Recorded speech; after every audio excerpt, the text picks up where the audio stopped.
Though England completed a perfect World Cup qualification in Albania yesterday. 8 wins, no goals conceded, but the headlines are all about Jude Bellingham in the Mirror. Strop class. Bellingham gives given fresh warning at his reaction to being subbed. The Mail have some respect. Tuchel warns Jude over his attitude. Gabby's best mate Craig Hope's written this morning that Jude's place at the World Cup should be in doubt. And I quote, "This was Jude's chance to show he can be a team man. He failed." Here's Tuchel's reaction to the Real Madrid man being unhappy about being dragged off. First of all, I'm not so surprised, but Morgan Rogers wanted for sure to start today and didn't, or Phil Foden. So I don't want to make too much out of it. It was still in a framework that we can accept and everyone can accept, but it needs to be respectful also towards the guys who come in. His friend is waiting outside to come in and make an impact. So all good so far. All good. So, I mean, look, Thomas took this a tiny little warning saying, behaviour is key. Yeah. But it wasn't an outburst at Bellingham, was it? And he did it, yeah. The manager's not gone in on the player, and the player hasn't done much to me. He hasn't come off, Jeff, and not shaked Rogers' hands. He hasn't booted the water bottles over. He hasn't done what Vinicius done a few weeks ago where he come off for Real Madrid and he went down the tunnel because he was that angry and he shouted at the manager. He's unhappy he's been brought off. He wants to play every minute. Do you know what I mean? It shows his passion for football, his passion for his country. Can the manager just say, listen, just try and not do that? You know what I mean? Have a phone call with him, chat to him and say, come on, mate, the media are going to scrutinise everything you do.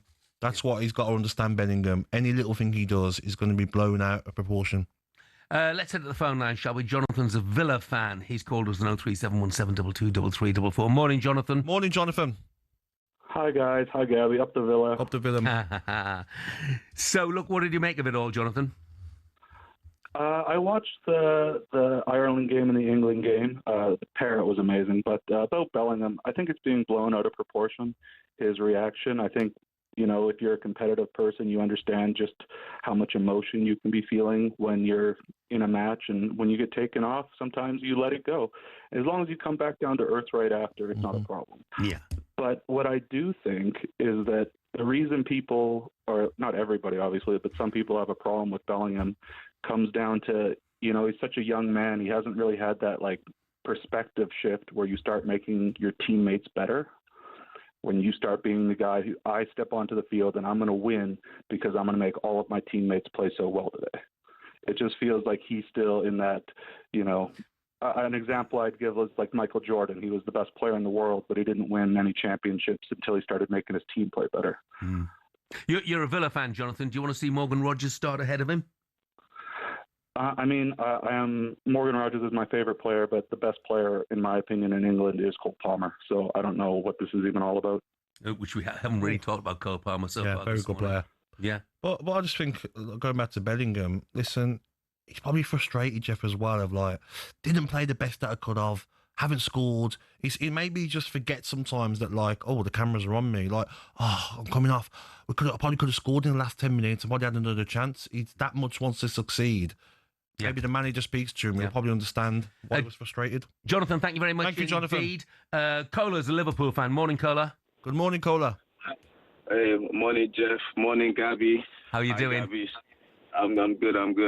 Hi, Gabby. You okay? You okay, mate? Yes, all good, thank you. You? I'm Nigerian as well. The penalty shootout was a pain. I know. Why are they taking Osman off before the penalties? Do you know what? I don't even want to. I can't answer those questions. But it's hard. I just want to forget about it. We'll win the African Nations Cup. That's it, mate. We'll win that. Don't worry. We'll make up. Okay. Back to JB, Jude Bellingham. I just think the media has to stop. They just need to stop praising him and all the good things he has done and he's doing. Do you get what I'm saying? His standards are so high. and he expects that from everyone around him. He's a winner, and like you just said, he might have been looking at that last 10 minutes as, okay, Rashford is on now, I'm gonna get a goal. Do you get what I'm saying? Yeah. He might have been looking at it like, I can do 90 minutes. He might have spoken before the game and be like, okay, Jude, you're 90 minutes today, make sure X, Y, Z. Different things might have occurred. Well, Kola, I do think that, like, as well, when you watch Premier League football, international football, there's many players, when their number comes up, they have a little huff to themselves and they throw their arms up a little bit. Like, everyone gets frustrated and get taken off. Yeah. If you're dramatically overdoing it, then I understand where you should get into a bit of trouble. But I don't think last night was dramatic. Not at all. And that, again, like you just said, at times, right, the press could turn that to a positive for some other players, if that makes sense.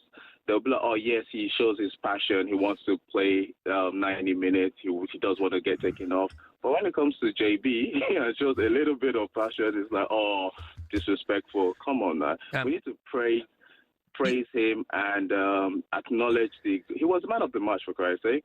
I tell you what, Kohler, he wasn't my man of the match. I do take your point, and I think Thomas Tuchel made the point as well, saying, look, Morgan Rogers was angry that he didn't start. But one thing I would say is that no one can be above criticism, and that includes 100%. includes Jude Bellingham. Kohler, thank you very much indeed, mate. Thank you, Kohler.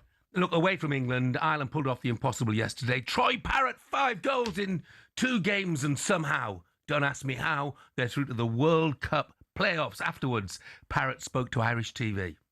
Honestly, I thought there was no words to describe what happened on Tuesday, but tonight it's a whole another level. 5 goals in a week against Portugal and Hungary to send Ireland into the next stage and keep that World Cup alive. You're never going to have to buy a drink in Dublin ever again. I hope not. Look, I love where I'm from, and to be able to do this for all of them there I can't put it into words. Ireland fans, let's hear from you. 1 point from the first 3 games. They were done and dusted. What odds would you have got against them? Beating Portugal with Ronaldo and then going to Hungary and winning there. Huge odds. Jaime Hallgrimsson, who was roundly criticised before these games, what do you feel about him now? And Troy Parrott as well. What about those 2 performances? 03717223334. We'd love to hear from you. Jeff, the fan base in America as well, Republic of Ireland. Imagine they get to the World Cup. They're taking over. It would be fabulous. They're taking over America for sure. It would be absolutely fabulous. As it was in Hungary, the number of Irish fans who were there. Imagine the Irish bars in America. It was just incredible. Dear Lord. And goodness knows what it was like in bars up and down the country. I see the clip from the airport. Someone put a clip in the airport in Dublin. I saw it. And they're all going crazy. Someone had crutches in the air. Someone's case was in the air. I bet there are a few people who missed flights. 100%.